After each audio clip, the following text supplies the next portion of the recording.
Трэці этап рэпетыцыйнага тэсціравання стартаваў на гэтым тыдні з іспытаў па замежных мовах. Прадмет патрэбны, як жартуюць педагогі, і фізікам, і лірыкам. Выпускнікі 11 класаў, якія ўсур'ёз мараць працягваць вучобу ў вышэйшых навучальных установах, да справы падыходзяць адказна. Але не менш адказна да рэпетыцыйнага тэсціравання адносяцца і настаўнікі, асабліва тых школ, на базе якіх праводзяць папярэднюю праверку ведаў патэнцыяльныя абітурыенты. Гимназия номер 3 является базой для проведения репетиционного тестирования уже на протяжении 20 лет.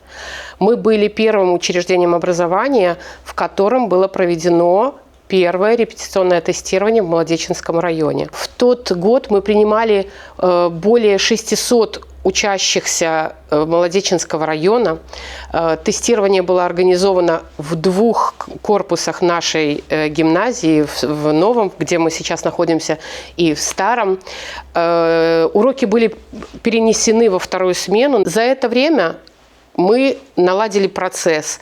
Наши педагоги являются уже опытными организаторами и ответственными организаторами на репетиционном тестировании, активно участвуют в централизованном экзамене, в централизованном тестировании. На рэпетыцыйнае тэсціраванне школьнікі бяруць ручку, пашпарт і назапашаныя за гады вучобы веды. Настаўнікі дапамогуць усім адпрацаваць тэхналогію запаўнення бланкаў з адказамі, падкажуць, як правільна размеркаваць час, як псіхалагічна падрыхтавацца да выпускных і ўступных іспытаў. Самае галоўнае, што даюць усе этапы рэпетыцыйнага тэсціравання, дык гэта адсочваць узровень уласных ведаў па тым ці іншым прадмеце. І, як кажуць педагогі, своечасова зарабіць работу над памылкамі. Час покуль дозволяя. На 3-м этапе репетиционного тестирования я выбрала такие предметы, как французский, белорусский и обществоведение. Свою жизнь планирую связать с юриспруденцией. Хочу в дальнейшем быть юристом, развиваться в этой сфере. Ходила на все этапы РТ еще с 10 класса. Оцениваю свои возможности по РТ, смотрю на баллы и хочу хороших результатов на экзаменах. Я считаю, что посещение репетиционного тестирования – это неотъемлемая часть подготовки к централизованному тестированию, так как 3-й этап является наиболее приближенным к материалу экзаменационному. Ты в любом случае тренируешься заполнять бланк, тренируешься анализировать задания.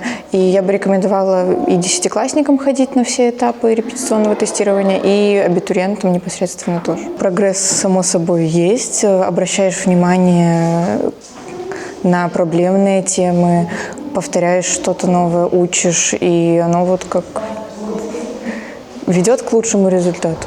Звычайна самыя запатрабаваныя прадметы ў абітурыентаў – матэматыка, руская ці беларуская мовы, хімія, біялогія. Рэпетыцыйнае тэсціраванне праводзіцца па матэрыялах, якія прадастаўляюцца Рэспубліканскім інстытутам кантролю ведаў. Апрацоўка бланкаў адказаў і падлік балаў ажыццяўляецца па аналогіі з цэнтралізаванымі іспытамі. Па выніках 3-го этапа РТ кожны удзельнік атрымае скан-копію свайго бланка адказаў. У асабістых кабінетах прадастаўляецца і тэматычнае кансультіраванне з разборам складаных момантаў і рэкамендацыямі па падрыхтоўцы. Алла Маркелова, Алексей Андраеўскі, МКТБ.